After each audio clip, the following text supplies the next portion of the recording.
No amanhecer daquele primeiro dia da semana, uma escuridão que ia além da ausência do sol pairava sobre Jerusalém. O ar estava pesado, denso com a dor e a desolação que tomaram conta dos corações dos seguidores de Jesus. Apenas 3 dias antes, eles haviam testemunhado a crucifixão brutal de seu mestre, o homem que eles acreditavam ser o Messias, o Salvador prometido. A esperança que florescera tão vibrantemente em seus peitos agora parecia esmadrada, enterrada junto com o corpo de Jesus em um sepulcro emprestado. Enquanto a cidade ainda dormia, Maria Madalena, movida por uma lealdade e um amor que a morte não conseguiu apagar, caminhava pelas ruas silenciosas. Seu coração era um nó de tristeza. Ela se dirigia ao túmulo, carregando não apenas os ungüentos e especiarias para ungir o corpo de seu Senhor, mas também o peso de um luto insuportável. Cada passo era uma recordação da perda. Ela se lembrava de como ele a libertou, de como suas palavras trouxeram cura e propósito à sua vida. Agora, tudo parecia ter chegado a um fim trágico e definitivo. Ao se aproximar do jardim onde ficava o sepulcro, ainda envolvido pelas sombras da madrugada, algo chamou sua atenção. Uma silhueta estranha. Uma ausência onde deveria haver uma presença maciça. A grande e pesada pedra que selava a entrada do túmulo não estava mais lá. Tinha sido removida. Um arrepio percorreu sua espinha. Não era um arrepio de esperança, mas de pânico. O que teria acontecido? Quem ousaria profanar o local de descanso final de Jesus? A sua mente correu por todas as possibilidades terríveis. Sem hesitar, sem sequer olhar para dentro, Maria deu meia volta e correu. O desespero lhe dava velocidade. Ela precisava avisar os outros, precisava encontrar Simão Pedro e o outro discípulo, aquele a quem Jesus amava, João. Ofegante, com a voz embargada pelo alarme e pela tristeza, ela os encontrou e disse as palavras que ecoavam seu pior medo. Tiraram o Senhor do sepulcro e não sabemos onde o puseram. A notícia caiu como uma bomba. A profanação do túmulo era um insulto final, uma crueldade além da própria crucifixão. Imediatamente, Pedro e João partiram em disparada em direção ao sepulcro. A urgência da notícia os impulsionava. João, sendo mais jovem, correu mais rápido e chegou primeiro.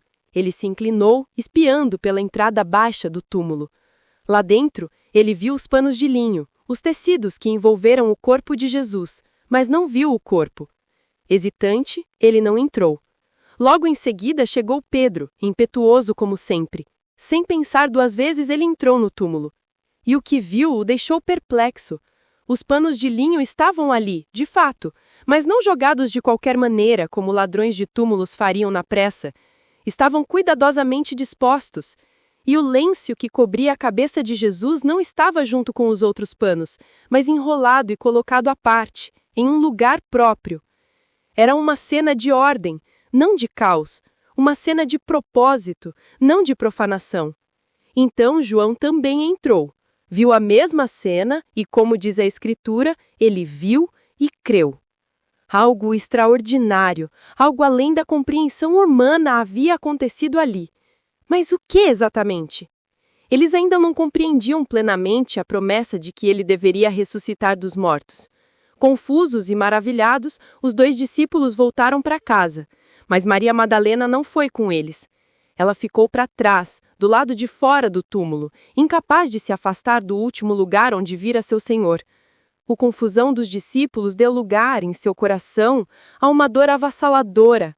As lágrimas que ela segurara agora corriam livremente pelo seu rosto. Ela se curvou novamente, olhando para dentro do túmulo vazio, como se a força do seu olhar pudesse trazer de volta o que fora perdido. E foi nesse momento de profunda desolação que a escuridão começou a se dispersar. Dentro do sepulcro, onde havia apenas panos de linho, agora estavam sentados 2 anjos vestidos de branco, um na cabeceira e outro nos pés do lugar onde o corpo de Jesus estivera. A visão era celestial, mas o coração de Maria estava tão focado em sua perda que mal registrou o milagre. Com vozes gentis, os anjos lhe perguntaram: Mulher, por que choras? Sua resposta foi um lamento, a expressão pura da sua dor e confusão. porque levaram o meu Senhor e não sei onde o puseram." Ela não buscava anjos, não buscava um milagre. Ela só buscava Jesus. E então, como se sentisse uma presença atrás de si, ela se tornou. Ali estava um homem. Através do véu de suas lágrimas, na luz incerta da manhã, ela não o reconheceu. Pensando que fosse o jardineiro responsável por aquele lugar, e supondo que ele pudesse ter movido o corpo, ela implorou-lhe: "Senhor, se tu o levaste, dize-me onde o puseste, e eu o levarei." O homem a olhou para aquela mulher quebrantada pela dor e disse apenas uma palavra. Uma única palavra que continha um universo de familiaridade, amor e reconhecimento. Ele disse: "Maria." O som de seu nome, dito daquela maneira, com aquela voz, a voz que ele conhecia tão bem, a voz que a libertou e ensinou, instantaneamente as lágrimas de tristeza se transformaram em lágrimas de choque e alegria. O véu caiu dos seus olhos. Não era o jardineiro, era ele, era Jesus, vivo, ressuscitado. A esperança não estava morta, o amor não fora derrotado, a vida tinha vencido a morte. Num impulso de adoração, ela se tornou e exclamou em hebraico: "Rabone", que significa mestre. Jesus, com ternura, a instruiu: "Não me detenhas, discípulos", mas desta vez não com pânico, e sim com uma notícia que mudaria o mundo para sempre. "Eu vi o Senhor." Naquela mesma noite, os discípulos estavam reunidos, mas a alegria de Maria não havia dissipado o medo deles. Eles se trancaram em uma sala com as portas e janelas bem fechadas, temendo que as autoridades que crucificaram Jesus agora viessem atrás deles. O ar estava tenso, cheio de sussurros e incertezas.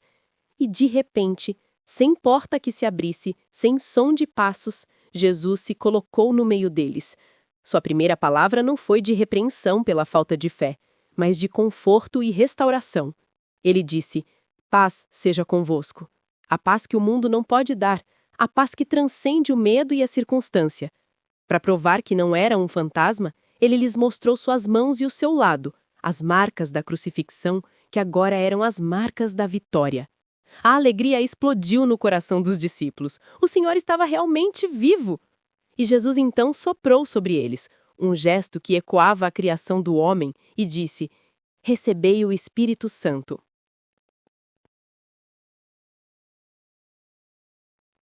Ele os comissionou, assim como comissionou Maria, para levar a mensagem de perdão e vida nova ao mundo. No entanto, um dos 12, Tomé, não estava com eles naquela noite. Quando os outros, eufóricos, lhe contaram: "Vimos o Senhor", ele não conseguia acreditar. A dor e o ceticismo eram muito fortes. Ele declarou, talvez mais para se proteger de uma nova decepção: "Se eu não vir nas suas mãos o sinal dos cravos, e não puser o meu dedo no lugar dos cravos, e não puser a minha mão no seu lado, de maneira nenhuma o crerei." Uma semana se passou. Os discípulos estavam reunidos novamente, e desta vez Tomé estava com eles. As portas novamente trancadas, e mais uma vez Jesus apareceu no meio deles e disse: "Paz seja convosco." Então, ele se virou diretamente para Tomé. Com uma compaixão que acolhe a dúvida em vez de condená-la, Jesus o convidou: "Põe aqui o teu dedo e vê as minhas mãos, e chega a tua mão e põe-na no meu lado, e não sejas incrédulo, mas crente." Diante da prova viva, da graça que o encontrou em sua dúvida, Tomé não precisou tocar. A presença do Cristo ressuscitado foi suficiente. Ele caiu de joelhos e fez a mais profunda declaração de fé registrada nos evangelhos: "Senhor meu e Deus meu." E Jesus lhe deu uma última lição, uma bênção que atravessa os séculos e chega até nós hoje. "Porque me viste, Tomé, creste. Bem-aventurados os que não viram e creram." Esta história, a história da ressurreição, não é apenas um evento histórico antigo. É uma realidade viva que tem o poder de transformar nossas vidas hoje. Assim como chamou Maria pelo nome em meio à sua dor, Jesus ainda chama você pelo seu nome, oferecendo esperança e um novo começo. Assim como ele trouxe paz a uma sala trancada pelo medo, ele ainda entra nos corações fechados pela ansiedade e pela incerteza, trazendo a sua paz, que excede todo o entendimento. E assim como ele encontrou Tomé em sua dúvida, ele pacientemente fortalece a fé daqueles que acreditam, mesmo sem ver. A ressurreição nos garante que a descureza não tem a palavra final. A vida vence, o amor vence, a esperança vence. Se esta mensagem tocou o seu coração e fortaleceu a sua fé, compartilhe este vídeo com alguém que precisa ouvir sobre essa esperança. Inscreva-se no canal Estudos da Fé, Histórias Bíblicas, para que juntos possamos continuar a explorar e a espalhar a palavra que transforma vidas. Obrigado por assistir e que a paz do Cristo ressuscitado esteja sempre com você.